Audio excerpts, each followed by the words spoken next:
magpakumbaba upang maitaas. Kayo'y magpakumbaba sa ilalim ng makapangyarihang kamay ng Diyos upang kayo'y kanyang itaas sa takdang panahon. Ang pagpapakumbaba ay pag-amin na tayo ay wala ni anumang magagawa at pagsusuko ng ating sarili sa Diyos upang Siya ang maging lahat-lahat sa atin.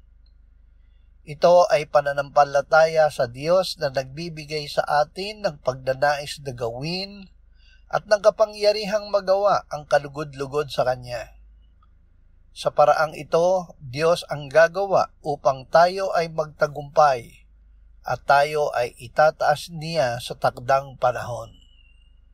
Ama, gawin mo kaming mapagpakumbaba gaya ng iyong anak, upang lubos naming ipagkatiwala ang sarili namin sa iyo, at gawin kung ano ang nakalulugod sa iyo.